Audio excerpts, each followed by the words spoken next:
একদিকে প্রার্থী অসন্তোষের ছবি দেখলেন, এবার রাজনৈতিক অশান্তির ছবি আপনাদের সামনে রাখবো, যে ছবি হচ্ছে ক্যানিংয়ের, যেখানে বিজেপি আক্রান্ত হয়েছে। সংগ্রামীনগরে বৈঠক চলাকালীন বিজেপি কর্মীরা আক্রান্ত হন তৃণমূলের বিরুদ্ধে, বাড়িতে ঢুকে মারধরের অভিযোগ। বৈঠক চলাকালীন ছবি তুলছিলেন পঞ্চায়েতের তৃণমূল সদস্য, আর তার প্রতিবাদ করতেই তৃণমূল হামলা চালায় বলে অভিযোগ করেছে বিজেপি। পাল্টা আবার পঞ্চায়েত সদস্যকে হেনস্থার অভিযোগ তুলেছে তৃণমূল কংগ্রেস। হেনস্থার প্রতিবাদ করলে দুপক্ষের মধ্যে হাতাহাতি শুরু হয়ে যায়। বিজেপির অভিযোগ উড়িয়ে পাল্টা এই দাবি তৃণমূলের তরফে করা হয়েছে। ছত্তিশগড়ের এমএলএ উনি যখন বের হয়ে আসছিলেন, তার পরক্ষণেই তৃণমূল আশ্রিত দুষ্কৃতী বাহিনী, যে পরিবার এই বিজেপির এই নেতৃত্বকে খেতে দিয়েছিল এবং বৈঠক করিয়েছিল, তাদের বাড়িতে এসে বিজেপি করার অপরাধে বেধড়ক মারধর করে, ঘরবাড়ি ভাঙচুর করে, এক মহিলাকে এবং তার বাচ্চাকে যেভাবে মেরেছে, অমানবিকভাবে আঘাত করেছে, এটা ভাবাই যায় না। আজকে সভ্য সমাজের লজ্জা, গণতন্ত্রের লজ্জা এটা। যারা মারলো তারা কারা? তারা সবই তৃণমূলের দুষ্কৃতী বাহিনী। আমাদের দলীয় পঞ্চায়েতের সদস্যা আমাদের বুনিয়ারি গ্রাম পঞ্চায়েতের বাঁশটা গ্রাম পঞ্চায়েতের অধীনে তিনি আজকে প্রচার করছিলেন। কিছু যুবকরা তার উপর আক্রমণ করেছে এবং তাকে শিলদাহানি করার চেষ্টা করেছে এবং তার মাথার চুলের মুঠি ধরে তাকে ফেলে দিয়েছে। আগামীকাল বৈঠক রয়েছে এবং পরশুদিন অর্থাৎ শুক্রবার প্রথম সাপ্লিমেন্টারি লিস্ট প্রকাশের সম্ভাবনা, এবং এখনো পর্যন্ত কমিশন সূত্রে যেটা খবর, প্রায় 23,30,000 বিবেচনাধীনের নিষ্পত্তি হয়েছে। সেক্ষেত্রে প্রথম সাপ্লিমেন্টারি লিস্টে কত নাম বাদ পড়তে পারে, ঠিক কি জানা যাচ্ছে নির্বাচন কমিশন সূত্রে?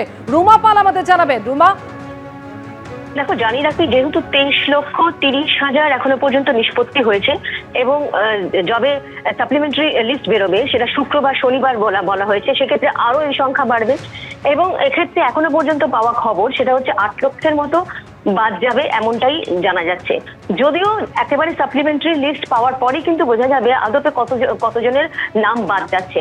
কারণ সব থেকে বড় কথা, যেহেতু 23,30,000 এখনো বুধবার পর্যন্ত নিষ্পত্তি হয়েছে, বৃহস্পতিবার রয়েছে, যদিও এই লিস্ট শুক্রবার আসে তাহলে শুক্রবারই জানা যাবে যে একদম টোটাল কতজনের নাম বাদ যাচ্ছে। তবে এখনো পর্যন্ত পাওয়া খবরে প্রায় 8 লক্ষের নাম বাদ যেতে চলেছে, এমনটাই কিন্তু জানা যাচ্ছে। ধন্যবাদ রুমা। এবারে শোনাবো তৃণমূলের কি বক্তব্য এই নিয়ে, কি বলছেন জয়প্রকাশ মজুমদার, শুনুন। বর্তমান নির্বাচন কমিশন তারা এসআইআর করার পর থেকে প্রত্যেকটা পদক্ষেপ তারা গন্ডগোল করে ফেলেছে। এখন নিজেরাই সামলাতে পারছেন না। দেখুন না, ঘোষণা হয়ে গেছে, এখনো বলছে 60 লক্ষ লোকের নাম আছে স্ক্রুটিনিতে।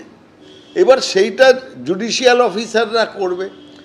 কেউ বলছে 15 লক্ষ, কেউ বলছে 20 লক্ষ নাকি শুনানি হয়ে গেছে বা ঠিক হয়ে গেছে। তার সাপ্লিমেন্টারি লিস্ট এখনও বেরোয়নি।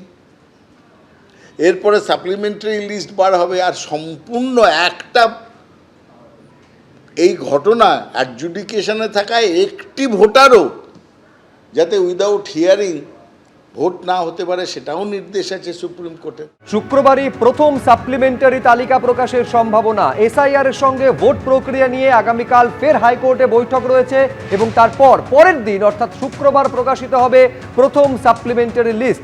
28 তারিখ প্রকাশিত হয়েছিল চূড়ান্ত ভোটার তালিকা, আর প্রথম সাপ্লিমেন্টারি লিস্ট শুক্রবার প্রকাশিত হতে চলেছে। সৌভিক মজুমদার আমাদের প্রতিনিধি আরো বিস্তারিত তথ্য এই নিয়ে বলতে পারবেন। সৌভিক, দেখো, আগামীকাল সকাল 10টার সময় মাননীয় প্রধান বিচারপতি তিনি একটি বিশেষ বৈঠক ডেকেছেন এবং এই বৈঠকে রাজ্যের নবনিযুক্ত স্বরাষ্ট্র সচিব, মুখ্য সচিব, তার পাশাপাশি ডিজিপি এবং কলকাতার বর্তমান পুলিশ কমিশনার এবং মুখ্য নির্বাচনী আধিকারিক, এদের প্রত্যেকের উপস্থিত থাকার কথা রয়েছে। এবং মূলত এখনো পর্যন্ত যা হাইকোর্ট সূত্রে খবর, যে এই বৈঠকে যে সাপ্লিমেন্টারি লিস্ট অর্থাৎ প্রথম যে সাপ্লিমেন্টারি লিস্ট সেইটা প্রকাশের বিষয়ে আলোচনা হবে এবং আগামী শুক্রবার দিন এই প্রথম সাপ্লিমেন্টারি লিস্ট বেরোবার একটা সম্ভাবনা ইতিমধ্যে তৈরি হয়েছে। এখন তুমি জানো যে হাইকোর্ট সূত্রে খবর হলো যে আগামী শুক্রবার যে লিস্ট প্রকাশিত হতে পারে সেই লিস্টে 22 লক্ষেরও বেশি নাম থাকতে পারে। তার কারণ এখনো পর্যন্ত মাননীয় বিচারকরা যে আন্ডার অ্যাডজুডিকেশন ক্যাটাগরির যে ভোটারদের নাম ছিল সেই নিষ্পত্তির সংখ্যাটা 22 লক্ষের বেশ কিছুটা বেশি। ফলে এই তালিকা ইতিমধ্যেই প্রস্তুত হয়ে গিয়েছে। ফলে এখন এই তালিকা প্রকাশ করার ক্ষেত্রে কার্যত কোনো অসুবিধা নেই এবং সেই কারণে কারণেই শুক্রবার এই তালিকা প্রকাশ করার সম্ভাবনা রয়েছে। তুমি জানো যে এর মধ্যেই কিন্তু একদিন মাননীয় বিচারকরা প্রায় 2 লক্ষেরও বেশি এই আন্ডার অ্যাডজুডিকেশন যে ব্যক্তিদের বা ভোটারদের নাম ছিল তার নিষ্পত্তি করেছেন, এবং হাইকোর্ট সূত্রে খবর হলো এই গতিতে বা এই যে দ্রুততার সঙ্গে মাননীয় বিচারকরা এই এসআইআর এর কাজ করছেন, সেই গতিতে কাজ করে যেতে পারলে আগামী এপ্রিল মাসের প্রথম সপ্তাহের মধ্যেই এই এসআইআর এর যে 60 লক্ষ ভোটারের নাম আন্ডার অ্যাডজুডিকেশন রয়েছে তার নিষ্পত্তি করা সম্ভব হবে বলে মাননীয় প্রধান বিচারপতি তিনি কিন্তু আশাবাদী। ফলে তুমি বুঝতে পারছো যে কালকের এই যে বৈঠক, সেই বৈঠক কিন্তু অত্যন্ত গুরুত্বপূর্ণ।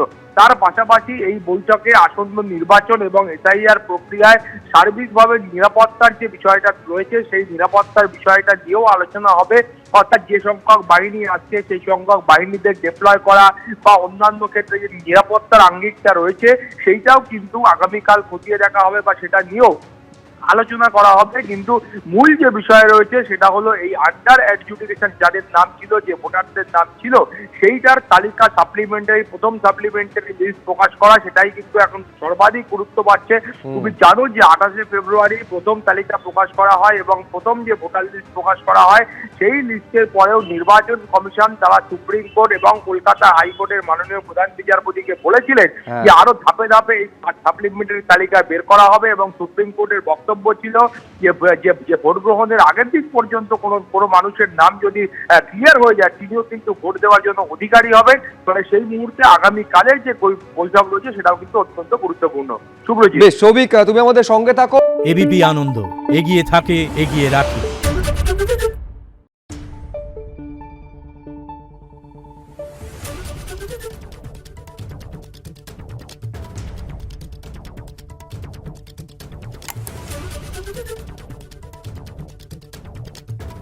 Thank you.